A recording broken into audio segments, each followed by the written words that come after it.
Hello दोस्तों, आज मैं एक लड़का बना हुआ हूँ। जब मैं 18 साल का हुआ तब मेरी दोस्ती एक लड़की से हुई। मुझे पहली बार यह एहसास हुआ कि एक लड़के और एक लड़की के जीवन में कितना अंतर है।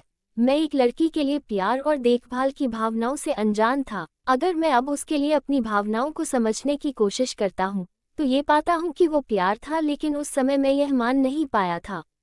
मैं सिर्फ इतना जानता था कि जिस दिन वो मेरे साथ रहती थी मैं बहुत खुश रहता था। कई मायनों में वो मेरे लिए ही बनी थी, क्योंकि मैं कल्पना भी नहीं कर पाता था कि मेरा जीवन कैसा होता अगर मैं उससे नहीं मिला होता। जब हम बात किया करते थे तो कई बार ऐसा होता था जब उसने मुझे कुछ ऐसा कहने या करने पर मजबूर किया जो मैं वास्तव में नहीं करना चाहता था, या फिर मैं ऐसा करने का साहस नहीं रखता था। जैसे कि एक बार मुझे एक लड़की पसंद आई थी, लेकिन मुझमें उसे ये बताने की हिम्मत नहीं थी। उसने मुझे प्रोत्साहित किया कि मैं उस लड़की से बात करूं। उसके ऐसा कहने से मुझमें जैसे साहस आ गया और मैंने उस लड़की से बात की। ऐसे ही फिर एक बार जब मैं काफ़ी निराश हो गया था तो मुझे उससे बाहर निकालने के लिए उसने शर्त रखी कि अगर मैं जल्दी ठीक नहीं हुआ तो वो मेरे साथ सारे रिश्ते तोड़ देगी। उसके ऐसा करने पर फिर से मुझे एक असीम ऊर्जा का अनुभव हुआ था।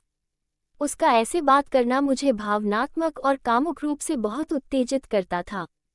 इतना अधिक कि मैं उद्देश्यपूर्ण लेकिन गुप्त तरीके से कोशिश करने लगा कि उसके सामने असहाय या शर्मनाक परिस्थितियों में बना रहूं। उसका मेरे ऊपर हावी होना मुझे उत्तेजित करता था। शायद उसे मेरी भावनाओं के बारे में पता नहीं था। आखिर काफी समय तक मैं भी तो यही मानता था कि मैं उसके लिए एक भाई वाली भावनाएं रखता हूँ। जब हम थोड़े बड़े हुए और वो दूसरे लोगों में दिलचस्पी लेने लगी तो मुझे बिल्कुल अच्छा नहीं लगता था, लेकिन मैंने कोई सवाल नहीं किया। मैं अपने इस रिश्ते से मिलने वाले एड्रीनलिन, जोश दिलाने वाले रस का आदी हो चुका था।